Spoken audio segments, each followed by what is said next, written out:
Hello sa inyo mga kasari, nandito ngayon yung ahente natin ng soft drinks at ayan na yung order ko. Ayan, magbabayad na tayo mga kasari. Ito yung pera. 1,398. Bali 1,400 ang aking yan. Ayan, labis yung pera. Ito kuya. Dos na lang yung suklet.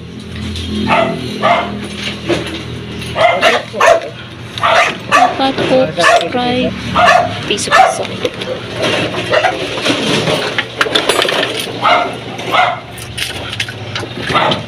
Bali, tres na lang yan ako sa yan. Dos ko. Salamat. Ayan guys, ito yung total ng ating pinagbayaran. 1,398. Maliit lang kasi hindi tayo kumuha ng 1.5. And ayan yung truck nila sa labas. Ayan. Shoutout kay Alu na nakahiga sa motor ng kanyang amo. Ayan guys, paalis na sila. Ngayon i-check natin kung kumpleto ba yung mga ibinaba na order natin. Ayan, naiinitan. Pritzy! Nainitan yung ano natin order. Ayan. Yan lang pala. Konti lang pala kinuha ko. Isang case ng Coca Salo is 262. Ito. So, bad news mga kasari dahil tumaas po yung ating mga mismo. So, ayan. Kumuha ko ng 2 Coke and 2 Sprite. Tapos, good news naman, ayan, merong good news and merong bad news. Yung good news is meron na silang Minute Maid. Pero isa lang guys yung aking kinuha. 1 dosena. Pero tumaas din yan. Tumaas din si mismo. Tapos kumuha lang tayo ng 330 ml, yung pinakamaliit na mineral water. So dito ko na guys sa loob i-explain sa inyo. Kasi medyo maingay sa labas. Nagpapagawa kasi yung kapatid ko. Nagpapalagay siya ng bintana. So, nandun na yung manggagawa sa loob ng bahay niya. Dito ko na lang i-explain sa inyo. Asan na ba yung aking mahiwagang calculator? Biglaan lang yung vlog ko, guys. Dapat hindi ko siya iba-vlog kaso nagtaas nga yung mismo tapos bumalik na si Minute Maid. Ang tagal kasing nawala niyan guys, halos 4 to 5 months na walang Minute Maid. Kaso isang dosena lang yung aking kinuha kasi baka manibago yung customer. Malay nyo hindi siya maibenta agad or walang bumili. Kaya try na lang muna natin na ipakilala ulit siya. Baka kasi nakalimutan na ng mga customer natin yung Minute Maid na mismo. So, 262 pa rin ang puhunan ng isang case ng Coca Salo. Dapat kukuha ko guys. Kasi dalawa yung ano ko eh. Ayan, si kuya na lang ang kumuha. Magkapatong kasi yan dyan. May isang dosena pa ako or isang case na bakanting bote. Dapat 6 na Sprite, 6 na Royal. Kaso, hindi available si Royal. Ang Sprite naman, meron pa din ako sa loob. Kaya, Coke na lang muna yung aking kinuha. Isang case. 262 pa din. So, 262 divided by 12, ayan po yung kanyang puhunan. 21.83, ang bentahan po natin is 28. 6.16. So, kapag walang bote si customer, automatic plus 6 para sa deposito. Kahit guys, kapitbahay, ako ay nagde-deposito. Kasi ayoko nang ma-stress sa bote. Stress na nga tayo, di ba minsan sa pagpapautang. Stress na din tayo sa bote.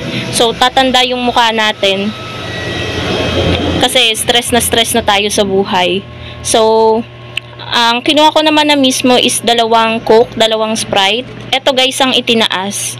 Last week, ang puhunan ng 1 dosena ng mismo is 184.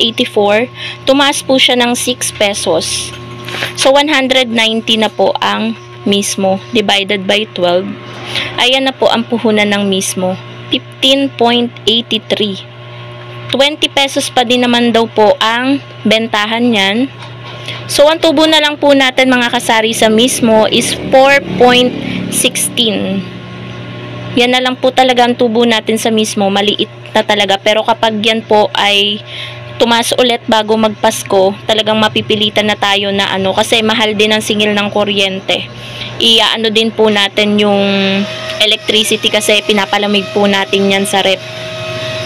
Tapos, ang sumunod naman po is Minute Maid. Ang Minute Maid po before is 145 ang puhunan. Ano na po siya? 160. Ayan o, 160 pesos na po. So, halos ang itinaas niya is 15 pesos. So, ang bentahan na daw po niyan sa mga tindahan is 18 pesos. Sabi nung ahente. So, sa 160, divided by 12, kasi 12 peraso sa isang dosena, 13.33 ang puhunan. Ang bentahan daw po niyan sa tindahan is 18. 4.67 or 4.66 po yung tubo natin sa Minute Maid kada isang bote. So, 18 pesos. Dati kasi ang bentahan ko niyan guys is 16. Ito pa nga yung pinaka-sample. Kasi dati, 145 lang yung puhunan niya kada isang dosena. Meron tong price tag eh. Ayan o. Tinanggal ko na doon guys sa display ko dito sa harap. Gawa nga ng kapag nakikita ng mga customer na naka-display to, hinahanap nila. Kaso nga, ang tagal na wala. Para hindi na rin sila ma-disappoint na sasabihin ko lagi wala kapag nabili sila. Tinanggal ko na dun sa display. So, ayan o, 16 pesos yung nakalagay. Ito guys, hindi na to pwedeng inumin kasi ano na siya o, expired na siya. December 21 pa.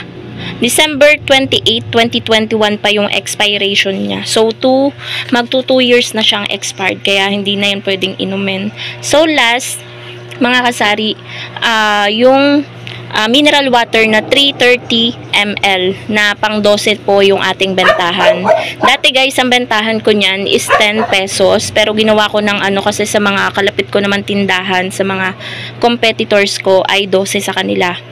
O nga naman, pwede ko namang itulad para madagdagan yung tubo and then nag-consume din siya ng electricity. So, why not nagawin ko na rin siyang 12 pesos. 216 divided by 30 pieces kasi laman yan eh. 7.2 guys ang puhunan niya. So, 12 yung ating bentahan. 4.8 po yung tubo natin sa isang mineral water na maliit. Meron po akong tatlong klase ng mineral. Isang tagdo 12, 15 at 22. Pero yung 22 ko, minsan ginagawa ko siyang 25. Mga kasari, kasi yung mga customer ko 25 yung ibinabayad. Tapos paglingon ko, hinahanap ko para sa sukli nila na 3 pesos. Kaso wala na, nakalayo na. Kaya ayun, mga ano lang sila, dayo, galing sa bungan. So ayun, kinukuha ko na lang na 25 pesos. Kaya ayun, napipilitan na tayo minsan na ibenta siya ng 25 sa mga ibang customer, pero kapag mga suki at kapitbahay 22 lang, 'di ba po mga kasari?